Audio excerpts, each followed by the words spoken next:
Mangime e gestione delle stalle esplosi, cominciato l'abbattimento dei primi capi di bestiame. L'autauto arriva dalla latteria Soligo, calmierare i prezzi dell'energia prima che sia troppo tardi e l'OGM non è più un tabù.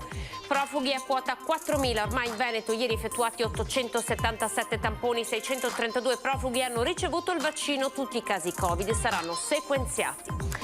Arrivata al porto di Venezia la USS Trenton, una nave militare americana utilizzata per il trasporto veloce di truppe e armamenti, sarebbe in città solo per un breve scalo. Bombe sui palazzi di Kiev, nella capitale ucraina. C'è ancora il ristoratore trevigiano Stefano Antonioli che ha deciso di restare per aiutare i colleghi e le loro famiglie. Il furgone a tutta velocità contro la vetrata, poi la veloce razzia, il video dei blitz dei ladri che venerdì scorso a Resana hanno rubato biciclette per 40.000 euro.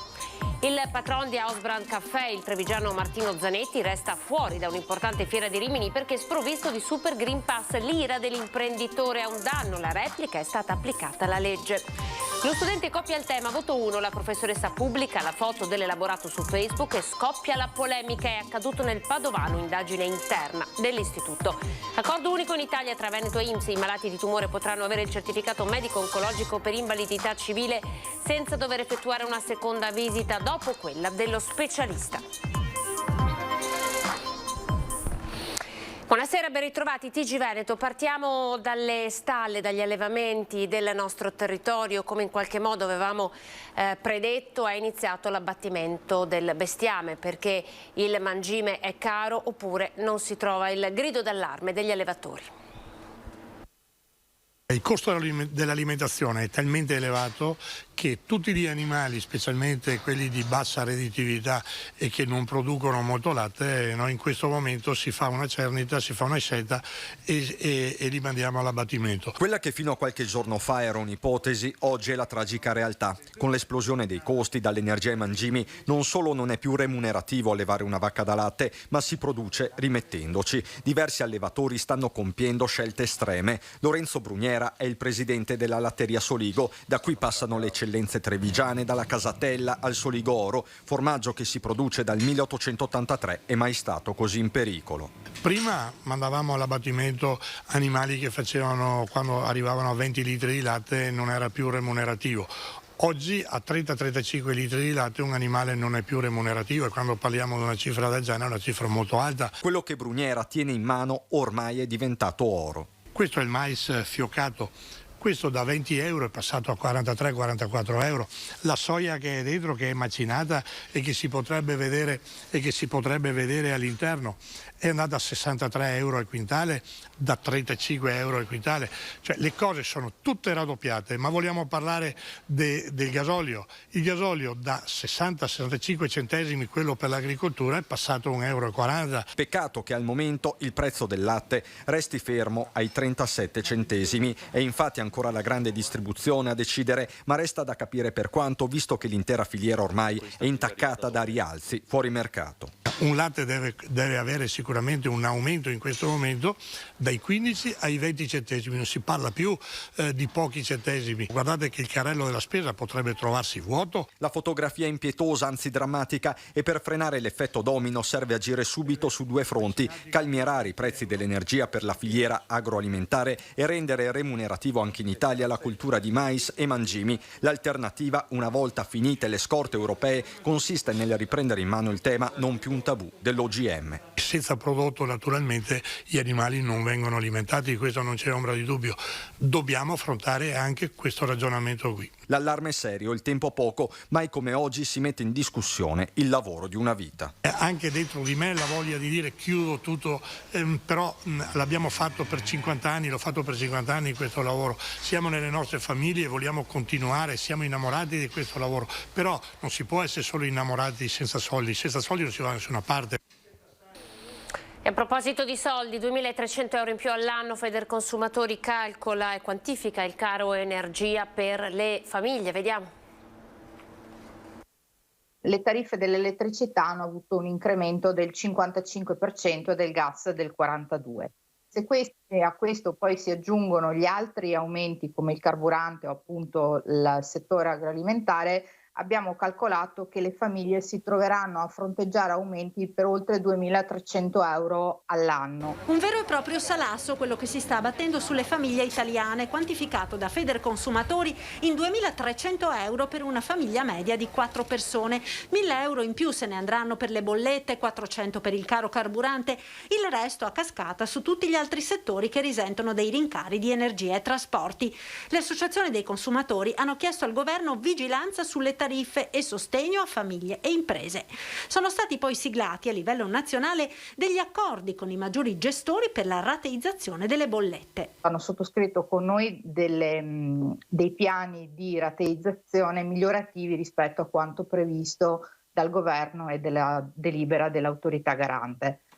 Quindi andiamo con piani di rateizzazione più lunghi, senza interessi e oneri e senza imposizioni di rate iniziali sul pagamento. Ed in questo momento di grandi rincari sulle bollette, da Federconsumatori arriva l'appello a valutare con attenzione tutti gli aspetti prima di cambiare gestore, optando per chi offre tariffe più convenienti. Però poi nascondono appunto delle clausole per cui non è detto che il prezzo rimanga bloccato per sempre. Quindi attenzione sempre, e la scelta di cambiare o meno fornitore deve essere valutata anche in base ai consumi e a come uno utilizza, insomma, luce, gas, come è composto il proprio nucleo familiare. Emergenza Ucraina, i profughi ormai arrivati in Veneto sono già 4.000, il dato è di questa mattina, il tasso di positività al Covid per loro è del 2,27%, ieri sono stati effettuati 877 tamponi, mentre fino ad ora 632 persone hanno ricevuto il vaccino. Zaia ha chiesto di sequenziare tutti i casi di positività dei profughi in arrivo sul territorio. Abbiamo la necessità di capire che virus è. Sappiamo che è coronavirus, ma dovremmo capire anche che variante è. Tutti i casi di positività al Covid che emergeranno dai tamponi, che in Veneto, ricordiamo, sono obbligatori per i profughi, saranno inviati all'Istituto Zooprofilattico per essere sequenziati. Un'ondata che si sta rivelando senza precedenti e che potrebbe portare in Italia anche 1 milione di profughi in pochi mesi. Ecco perché, spiega Zaia, è importante il controllo sanitario con la profilassi anche per i bambini. Il numero dei positivi, spiega, non è alto. Il Veneto sta ospitando già 4.000 rifugiati e si potrà arrivare fino a 50.000. 19 sono ricoverati, di questi 12 sono bambini. Pian piano stiamo riempiendo i 5 ospedali dismessi, stiamo allestendo anche altre strutture tipo Villa Rieti Rota che ho citato l'altro giorno. Con INPS stiamo facendo un lavoro a Farra di Soligo e ringrazio perché la dedicheremo, grazie al direttore, la dedicheremo ai positivi ucraini. Una struttura satellite a Farra per mettere insieme tutti i positivi. Treviso rimane la provincia che accoglie di più, 1234 sono già nella Marca, seguono le province di Venezia e Padova. Il tasso di positività per ora si ferma al 3%, intanto continua la corsa alla ricerca di posti letto. Da domani sarà riattivato Monselice con 150 posti letto, il vecchio ospedale per capirci.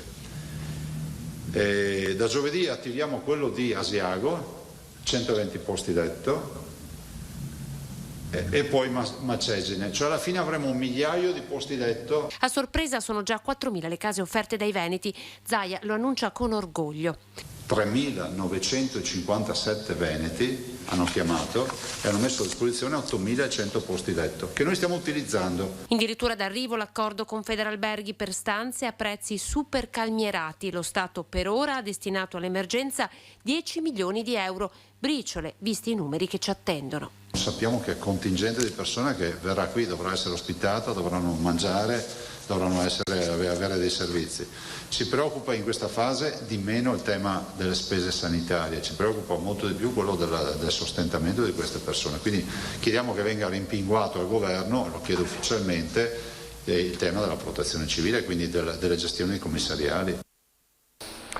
Allora, giunta questa mattina al porto di Venezia la USNS Trenton, una nave militare americana dalla forma particolare, lunga poco più di 100 metri, larga 28,5, un gigantesco catamarano utilizzato per il trasporto veloce di truppe e armamenti. È dotata delle più moderne tecnologie, può trasportare, pensate, 600 tonnellate di armamenti oppure un grande numero di soldati ad una velocità massima di 43 nodi, ovvero 80 km orari. La nave sarebbe a Venezia solo per un breve scalo, Stefano nel 2018 era stata protagonista di un salvataggio di migranti costretta ad attendere per giorni il famoso porto sicuro. E a proposito di guerra, ci siamo collegati con lo chef trevigiano Stefano Antonioli, uno dei pochi italiani rimasti in questo momento nel paese, e vi è rimasto per un obiettivo preciso. È metà della mia vita ci ho passato qua, quindi sono pronto a mettermi a disposizione di questa gente. Lo sguardo stanco, in sottofondo il rumore delle bombe. La guerra è alle porte di Kiev e il trevigiano Stefano Antonioli ha deciso di restare. Lo fa per essere un ponte tra Italia e Ucraina, tra chi può donare e chi non ha più niente. Ho aperto un fondo, come mi pare aveva detto prima, per dare una mano ai miei colleghi, a chi ne ha bisogno, agli anziani che sono rimasti qua. Ma proprio una mano proprio tangibile, nel senso dare soldi. Soldi che mancano, attività, amici di Stefano che non lavorano da settimane e vivono nei bunker. Gli aiuti arrivano, ma non nei villaggi né a Kiev, nel cuore dell'Ucraina sotto assedio. Anche arrivano, però arrivano negli hub di Romania, Romania, Bulgaria, Moldova, Polonia, e poi portano dentro. Ma queste cose arrivano allo Stato, tra virgolette, cioè ai militari, agli ospedali, a queste cose qua, all'utente finale, alla persona, alla gente comune. Esatto, alla gente che ha perso il lavoro, che qua vuol dire perdere il lavoro, non è come da noi che si ha la cassa integrazione, lo Stato non garantisce niente. Chi esce dal paese ha paura di non potervi più rientrare e resta attaccato alla sua terra, alle sue attività, nella speranza, ci racconta Stefano, di poter tornare a lavorare quanto prima. Ma al 21° giorno di conflitto i supermercati iniziano ad aprire a singhiozzo, come le farmacie. Che aprono col contagocce per esperienza propria. Ho fatto anche l'altro ieri una coda di 4 ore fuori per entrare in farmacia e poi anche non trovare delle cose basiche. I calmanti, racconta Stefano, non si trovano più. Un collegamento al computer e poi via. Lasciamo chef Antonioli e la sua famiglia ad una nottata scandita da coprifuoco e dal suono delle sirene. Quando cominciamo a sentire le sirene ci facciamo su veloci e andiamo nel nostro seminterrato del nostro, diciamo, stabile. Nel nostro stabile, e stiamo là finché è finito il bombardamento, tra virgolette, no? E poi si ritorna su. Cronaca, un uomo di 59 anni di Polesella, siamo nel Rodigino, Fabio Milan, è morto sul colpo, investito frontalmente da un'auto, una Ford Fiesta, alle 12:10 oggi mentre correva lungo il ciglio della strada sull'argine Po, all'altezza di Guarda Veneta. L'auto, condotta da un uomo di 37 anni di Bosaro, viaggiava in direzione Polesella e, secondo la prima ricostruzione dei carabinieri, ha centrato il pedone per evitare di scontrarsi con un'auto che procedeva nel senso opposto. La cronaca ci porta a Resana, torniamo al furto di biciclette di venerdì scorso. Mentre continuano le indagini, oggi siamo in grado di farvi vedere il video della razzia. Guardate i ladri in azione.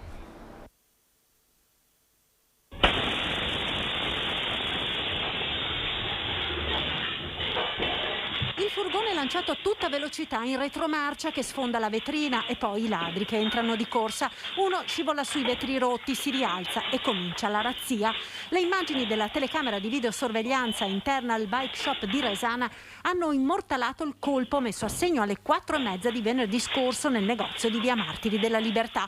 I banditi si muovono rapidissimi ed appena in 70 secondi riescono ad arraffare 8 biciclette per un valore di circa 40.000 euro, senza contare poi i danni al negozio provocati dalla spaccata.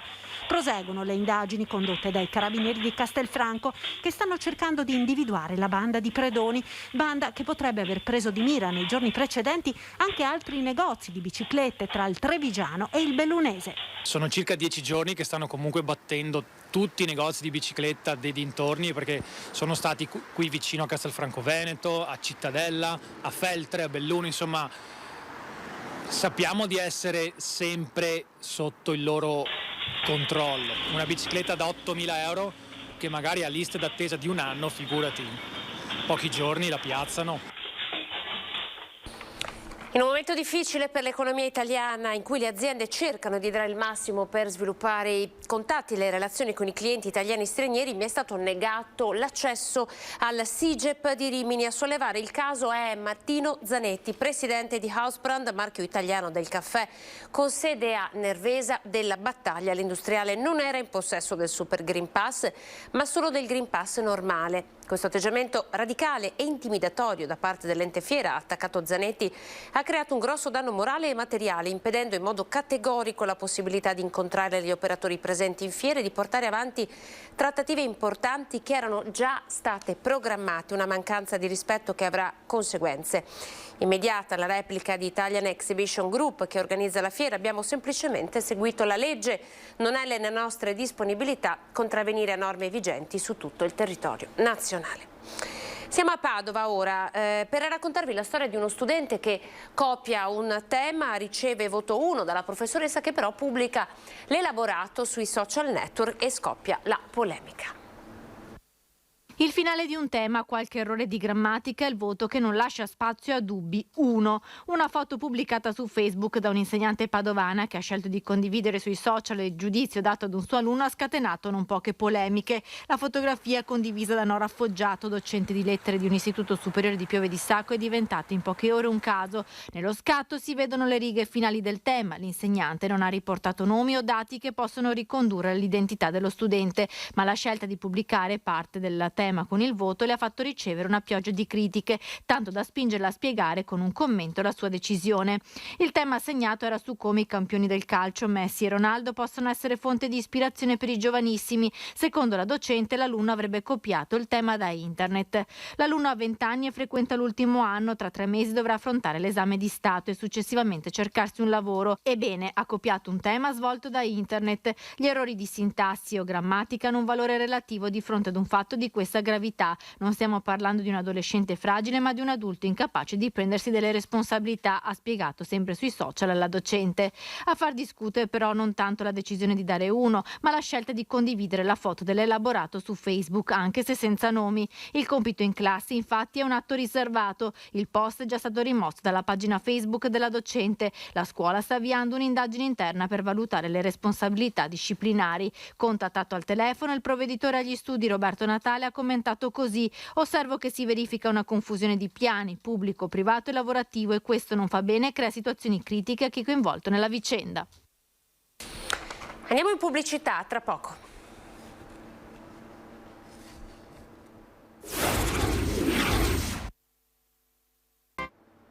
Ben ritrovati, ripartiamo dall'accordo siglato tra INPS e Regione del Veneto per sburocratizzare l'emissione dei certificati di invalidità per i malati oncologici. Vediamo di cosa si tratta. Siamo i primi in Italia grazie a questo accordo con l'INPS. I malati oncologici, che sono circa 30.000 malati all'anno, veneti all'anno, hanno la possibilità di non far più delle visite, hanno la possibilità di non consegnare più documentazione per la loro richiesta di invalidità, ma la pratica inizierà direttamente dallo studio del medico specialista o del medico di medicina generale, che compilerà un modulo. Un accordo siglato tra la Regione e l'INPS, illustrato questa mattina a Palazzo Balbi, permetterà agli oltre 30.000 veneti malati di tumore di avere il certificato medico oncologico per l'ottenimento dell'invalidità civile, senza dover effettuare una seconda visita dopo quella con lo specialista né produrre altra documentazione sanitaria. Il desiderio è quello di semplificare la vita e di ridurre quello che potremmo chiamare il dolore burocratico, che è associato invece a una situazione appunto più di dolore di altro tipo, no? Almeno la parte burocratica cerchiamo di toglierla e alleviarla. Consentono quindi una valutazione senza costringere il paziente oncologico ad effettuare una ulteriore visita solo per questo tipo di finalità, e quindi sostanzialmente, come dire, eliminano o riducono al minimo la necessità di esporre le proprie fragilità a una commissione per l'ottenimento di queste prestazioni una volta che tu sei già stato preso in carico dal sistema sanitario nazionale.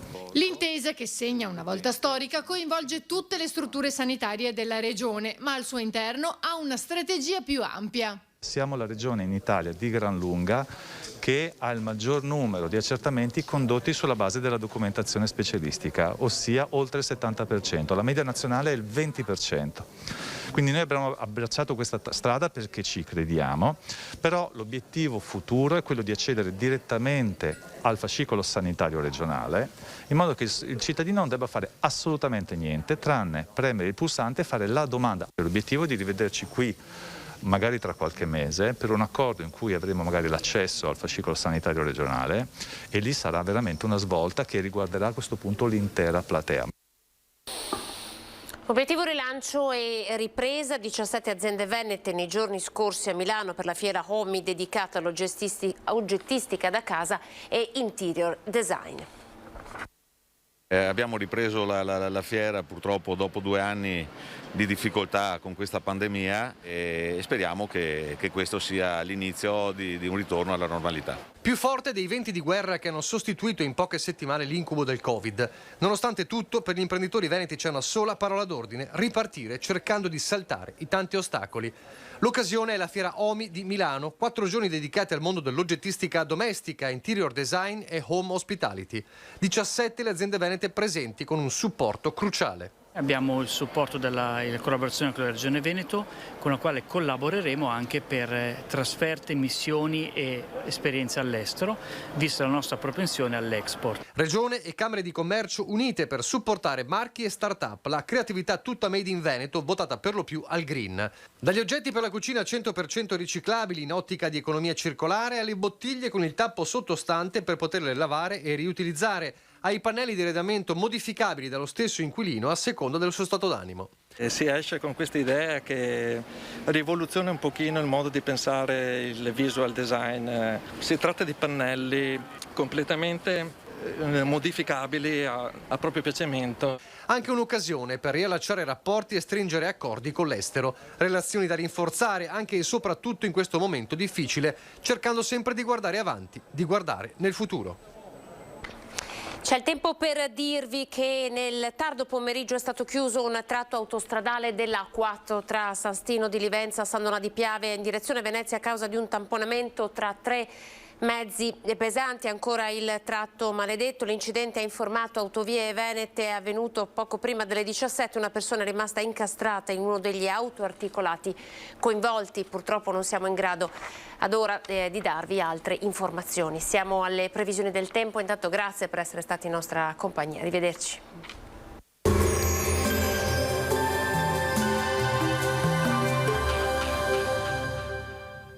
Da 150 anni Nardo Giovanni Terrazzi alla Veneziana, i pavimenti più belli del mondo. Benvenuti al meteo. Anticiclone sull'Italia, in più affluiscono miti correnti afro-mediterranee ed ecco che avremo un generale rialzo termico, clima dunque con caratteristiche primaverili. Vediamo il dettaglio di mercoledì 16 marzo. Sul Veneto tempo stabile, tuttavia il cielo non risulterà sempre sereno sulla nostra regione. Inizialmente infatti sarà coperto da molte nubi con qualche foschia mattutina. Non si esclude poi qualche schiarita nelle ore centrali della giornata. Temperature come detto in aumento, minime tra 3 e 6 gradi, massime piacevoli tra i 10 e i 16 gradi all'incirca. Spostiamoci ora sul Friuli Venezia Giulia, anche qui locali annuvolamenti e nebbie sulle vallate alpine, a seguire ampie parentesi, diciamo meno nuvolose. Temperature minime tra 4 e 7 gradi, massime sugli 11-13 gradi. Infine diamo uno sguardo alla situazione del Trentino Alto Adige, anche qui ampio soleggiamento, qualche foschia al mattino, specie sui settori settentrionali. Temperature minime intorno ai 4 gradi, massime sui 18-19 gradi all'incirca, dunque molto gradevoli. Dal meteo di Antenna 3 per ora è tutto, grazie per l'attenzione e arrivederci.